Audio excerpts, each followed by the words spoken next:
오늘은 시편 100편으로 함께 찬양할 텐데요. 제가 대신해서 읽겠습니다.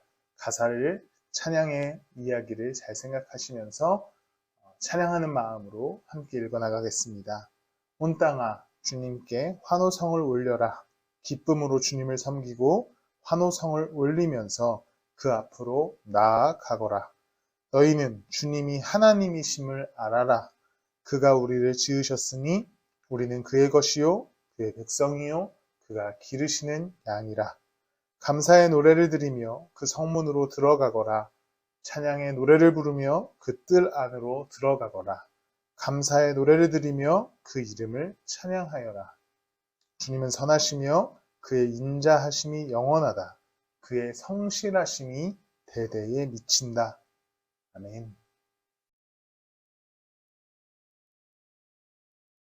하나님, 오늘 우리 예배를 함께 모이지 않고 각자의 자리에서 드립니다. 어떠한 환경과 시간 속에서 또 어떠한 순간 속에서 예배하든지 상관없이 예배의 기쁨이 넘치게 해주세요. 많은 걱정과 염려, 근심으로 오늘도 시작했습니다. 그러나 주와 함께라면 진짜 평안 누리게 하여 주시고 어떠한 악한 것도 우리의 오늘을 해치지 않게 하여 주시고 우리의 한 주도 해치지 않게 하여 주시옵소서. 예배의 끝까지 이 영상 가운데에도 은혜가 넘칠 줄 믿사오며 예수님의 이름으로 기도드렸습니다. 아멘. 광고하겠습니다. 오늘은 우리가 온라인으로 예배합니다. 온라인으로 참여하는 여러분, 각자의 시간에 각자의 삶의 자리에서 예배할 때 하나님의 은혜가 넘치기를 축복합니다. 분명히 평안하실 겁니다. 이번 주 수요일 5월 11일 20시에 동일하게 성경 공부가 올라갑니다. 이번 주에는 예언서가 올라가요. 재밌습니다. 제가 얘기해놓고도 좀 민망하지만 함께 성경을 공부하고 우리가 지난주에 얘기한 대로 성경 박사가 되는 그날까지 함께 말씀을 좀 묵상하고 공부해 나갔으면 좋겠습니다. 공동체 카톡에 계속 나누고 있듯이 공동체가 중요한 결정 앞에 있습니다. 같이 기도해 주십시오. 또 고민해 주십시오. 그리고 나누어 주십시오. 공동체가 나아갈 방향과 또 우리가 어디로 가야 하는지 또 우리가 어떻게 성장해 가야 하는지 공동체가 중요한 결정 가운데 있는데 이 중요한 결정의 결정권자들은 우리 성도들이기 때문에 함께 기도하면서 5월달을 보내도록 하겠습니다. 다음 주 설교는 호세아 말씀을 통해 나누게 될 거고요. 예언서 나눔 이후에 또 주일 말씀을 보도록 하겠습니다.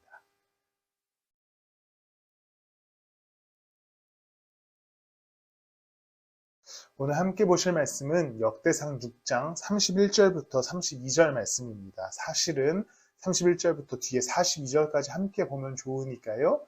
쭉 보셔도 좋고 함께 설교 가운데 들으셔도 좋습니다. 제가 먼저 읽겠습니다. 아니요, 함께 읽겠습니다. 제가 대신해서요.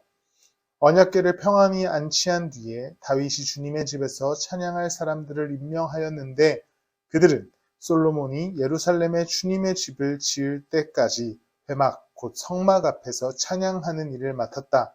그들은 정하여진 순서대로 그들의 직무를 수행하였다. 아멘.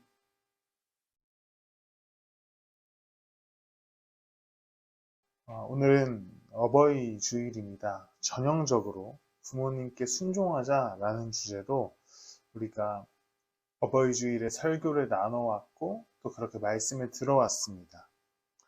그런데 부모님께 순종하는 이야기, 부모님께 잘하는 이야기는 우리가 굳이 말씀 가운데 나누지 않더라도 우리가 도덕적인 가르침 또 여러 가지 어릴 적부터 배워온 대로 너무나 잘 알고 있는 내용이기 때문에 오늘은 그러한 개념으로 좀 나누진 않고 우리의 족보와 또 우리의 조상들은 어떤 이들인가에 관해서 좀 함께 나누어 보고자 합니다.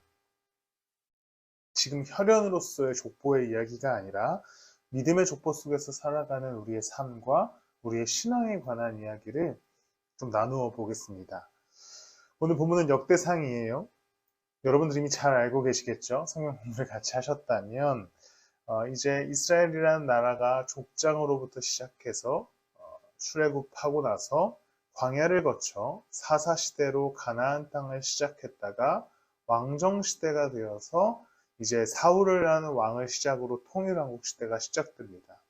그리고 사울과 다윗, 솔로몬의 통일왕국 시대를 거치고 이제 두 개의 국가로 나뉘어지는데 북이스라엘과 남유다로 나뉘어지게 됩니다. 그 중에서 역대상하는 남유다의 역사를 다루고 있고요.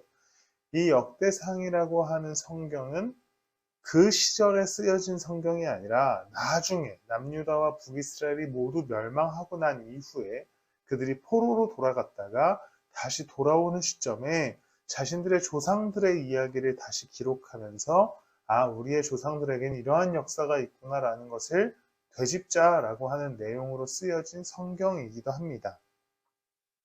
그래서 역대상 초반부에는 각 지파들이 과거 다윗 시절에 어떠한 역할을 감당했고 어떠한 사람들이 있었는지에 대해서 기록합니다. 왜냐하면 이제 포로 생활에서 70년이라는 세월을 흘려보냈던 이스라엘 백성들이 다시 예루살렘으로 돌아와서 성전을 재건하고 각자가 할 일이 있어야 하는데 어떤 일을 감당하고 또 어떻게 그 일들을 해나가야 하는지에 대해서 알기 위해서 과거의 역사를 돌아보면서 우리의 조상들은 이러한 역할을 감당했구나 라는 상기로 그들의 새로운 예루살렘을 시작하게 되는 것이죠. 그러면서 국가에 대한 자긍심을 고취시키고 이스라엘의 역사성을 확인하고 또 그들의 가문의 전통을 확인하는 시간이 바로 역대상 초반부의 내용이라고 볼 수 있습니다. 그리고 우리가 오늘 함께 본 본문은 주님의 집에서 찬양한 사람들을 임명하는 장면입니다. 지금으로 따지면 성가대원이나 혹은 찬양사역자 이 정도로 볼 수 있는 그런 사람들을 성막에서 일했던 사람들을 임명하는 장면이에요. 그들은 성전을 지을 때까지 솔로몬의 성전 때까지 성막에서 찬양을 감당한 자들이었습니다. 먼저는 헤만이라고 하는 사람이 등장해요. 찬양 대장이었다라고 기록됩니다. 그는 우리가 너무나 잘 알고 있는 사무엘이라고 하는 그 선지자의 손자였어요. 그리고 그의 형제라고 쓰여있는 아삽이라고 등장합니다. 우리가 시편을 묵상할 때 많이 다루었던 사람인데 아삽도 이제 오늘 세 사람의 소개를 보면 레위의 자손이었습니다. 그리고 또 한 명, 무랄이라고 하는 자손, 그 가문에 에덴이라고 하는 사람도 나오게 되는데 그 사람도 역시나 레위 가문의 자손이었습니다. 헤만의 아버지는 요엘, 요엘의 아버지는 사무엘, 그리고 아삽의 아버지는 베레기야 이렇게 나오면서 결국 그들의 조상은 레위로부터 시작된다라는 것을 기록하는 장면이 오늘 본문이라고 볼 수 있습니다. 그리고 48절에 보면 그들의 형제 레위 사람은 하나님의 집인 성막에서 하는 모든 일을 맡았다라고 기록돼요. 레위라고 하는 그들의 조상, 이스라엘의 아들인 12명 중에 한 사람이었던 레위는 훗날 한 지파의 최고 수장이 되고 이 레위 지파 사람들은 다른 일을 감당하지 않고 오직 성막에서 하나님을 섬기는 일을 감당했던 사람들입니다. 그래서 성경 속에서 이들은 수입도 없었고 땅도 없었어요. 그래서 다른 지파들이 레위 지파를 도울 정도로 온전히 성막을 섬기고 하나님을 섬기는 일에만 집중했던 자들입니다. 그리고 나서 제가 오늘 족보를 계산해 봤는데 총 21대가 흘러서 그의 자손인 헤만과 아삽 그리고 에단, 이 무랄이라고 불리는 사람은 여전히 성막에서 찬양하는 일을 감당하게 됩니다. 약 BC 1900년경에 있었을 것으로 예상되는 이스라엘, 즉 야곱에서부터 시작된 이 족보가 BC 900년, 1000년이 흐른 다윗의 시대에 이르러서도 여전히 레위의 자손들은 성막을 섬기고 있었고 특별히 이 가문은 찬양하는 일을 담당하고 있었습니다. 그들은 그의 조상들이 처음에 맡은 그 직무, 찬양하는 일을 맡아서 1000년의 세월을 거슬러 여전히 다윗의 시대에도 찬양하는 일을 감당하고 있었던 것이지요. 혈통의 족보는 단순히 가문과 피를 전달합니다. 그러나 하나님의 족보는 그리스도의 일을 전달하지요. 여러분도 어떤 가문에서 자라고 계십니까? 어떤 가문을 갖고 계십니까? 저는 특별히 광산김씨라는 별로 흔하지 않은 김씨인데요. 저희들은 서로 만나면 굉장히 즐거워하고 반가워합니다. 왜냐하면 흔하지 않기 때문이에요. 얼마 전에도 은행에서 이렇게 통장 전표를 써드리는데 이제 중자 돌림으로 하면 보통 광산김씨시거든요. 중자로 끝나시더라고요. 그래서 제가 혹시 광산김씨세요? 라고 물어봤더니 맞다고 하시면서 매우 반갑게 인사를 나눈 기억이 있어요. 그런 사실 족보라고 하는 것, 혈통이라고 하는 것은 한 가문의 누군가가 되는 것이지만 그것이 어떠한 삶의 태도를 결정하거나 혹은 직업적인 것을 결정해주는 시대를 살아가지는 않습니다. 그냥 그 족보는 내가 어느 집안 사람이다, 또 어느 집안의 어느 파 사람이다, 이 정도까지, 혹은 어떤 돌림자를 쓴다, 이 정도까지만 이야기할 수 있습니다. 그런데 오늘 본문 구약시대의 족보는 혈통을 떠나서 직무를 주게 됩니다. 너는 레위 지파 사람이니까 성막을 섬기는 일을 해야 된다. 여기까지 이어지는 게 바로 구약의 족보이지요. 뭐가 포인트입니까? 구약의 족보의 포인트는 하나님의 일에 초점을 맞춥니다. 레위 사람들이 감당했어야 할 하나님의 일이 족보로부터 내려오고 여전히 그의 후손들은 하나님의 일, 찬양하는 일을 감당해야 했습니다. 우리는 오늘을 그리스도의 자녀로 살아갑니다. 요한복음 1장 12절과 13절 말씀을 먼저 보면요. 그러나 그를 맞아들인 사람들, 곧 그 이름을 믿는 사람들에게는 하나님의 자녀가 되는 특권을 주셨다. 이들은 혈통에서나 육정에서나 사람의 뜻에서 나지 아니하고 하나님에게서 났다. 구약의 족보는 진짜 혈통으로 이어졌고 그 안에 하나님의 일이라는 것이 있었습니다. 그런데 우리는 이제 누구의 자녀가 되었습니까? 신약의 말씀을 보면 하나님의 자녀가 되었다. 그 특권을 얻었다라고 기록됩니다.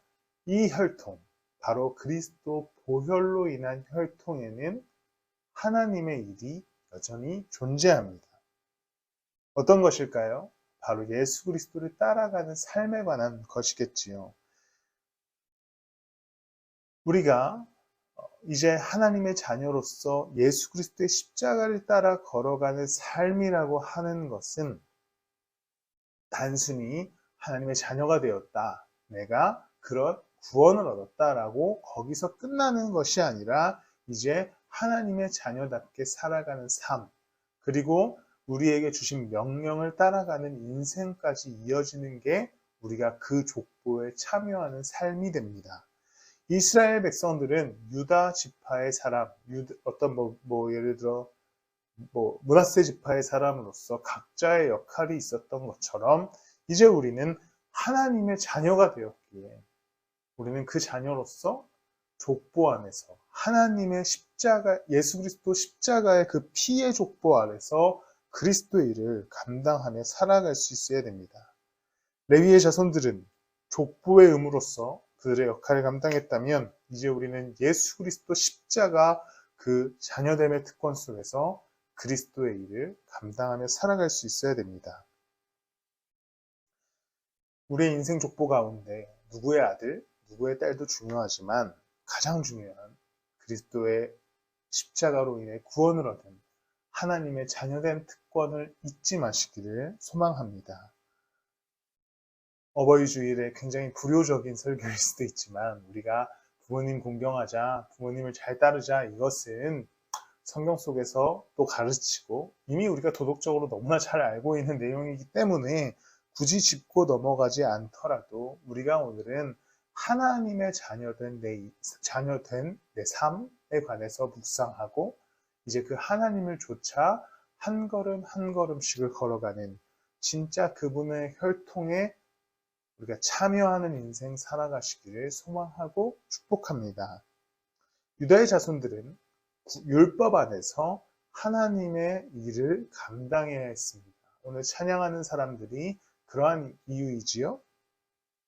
그리고 우리는 이제 율법을 넘어서 복음으로 살아갑니다. 그리스도의 자녀 되었다는 거예요. 그분을 믿는 믿음 안에서 살아간다는 겁니다. 우리도 그분의 자녀가 되었습니다. 그렇다면 우리에게 무엇이 있겠습니까? 우리에게도 특권이 주어진 것이고 이제 직무가 주어진 것입니다. 한 주간 예수 그리스도를 따라가며 십자가의 길을 걸어가시기를 소망하고 축복합니다. 그것이 우리가 자녀된 인생이요 하나님께서 축복하시는 인생이 될 것입니다. 레위인들은 그 가문은 그 뜻을 이어받아 찬양하는 역할을 해야 했다면 이제 우리가 하나님의 자녀로서 살아가는 인생, 그리스도인 된 인생은 그분의 자녀로서 여전히 살아갈 수 있어야 하고 우리가 누구의 아들인가, 누구의 딸인가 물었을 때 김용덕 씨와 정혜영 씨 사이에서 태어난 아들이다라고 얘기할 수도 있지만 그것을 넘어서 하나님의 자녀다라고 이야기하고 나아가 그렇기에 그분을 따라간다라고 이야기할 수 있는 믿음의 아들, 딸 되시기를 예수 그리스도의 이름으로 축복합니다. 말씀을 마무리할게요. 어버이 주일입니다. 도덕적인 가르침은 우리가 굳이 할 이유가 없다라고 판단했고요. 가끔은 성경 속에서도 부모 공경에 관해서 굉장히 깊게 다루지만 그것은 우리가 굳이 깊게 다루지 않아도 너무 잘 아는 내용이어서 오늘은 그것을 일부러 다루지 않았습니다. 우리에게 진짜 중요한 건 하나님의 자녀 되었다는 것이지요. 그렇다면 좀 재밌게 해석해서 우리가 오늘 하나님을 섬기는 일이 어버이 주일에 우리 아버지 되신 하나님을 섬기는 일이 될 것입니다. 그리스도를 쫓아가십시오. 십자가를 쫓아가십시오. 거기에 진짜 우리의 일과 하나님의 뜻이 있습니다. 제가 기도하고 축도하고 일을 마치겠습니다. 하나님, 우리가 오늘 각자의 자리에서 예배했습니다. 아버지 되신 주님을 묵상합니다. 그 십자가의 피로 나를 주의 아들 삼아주셨고 그 피로 나를 깨끗이 씻어주셨으니 이제 예수 그리스도의 피로 말미암아 살아가는 인생, 자녀된 인생, 그 일을 감당하는 인생 되게 하여 주시옵소서. 오늘도 삶의 자리를 열심히 살아가는 우리 성도들을 축복하여 주시고 그들의 마음에 어려움이 없고 위로가 가득하게 하여 주시옵소서. 이제는 우리 주 예수 그리스도의 은혜와 하나님의 극진하신 사랑과 성령님의 내주 동행하시며 감화 감동하시니 하나님의 자녀로서의 삶을 오늘도 내일도 살아갈 성도들의 머리머리 위에 지금부터 영원토록 함께 하실지어다. 아멘.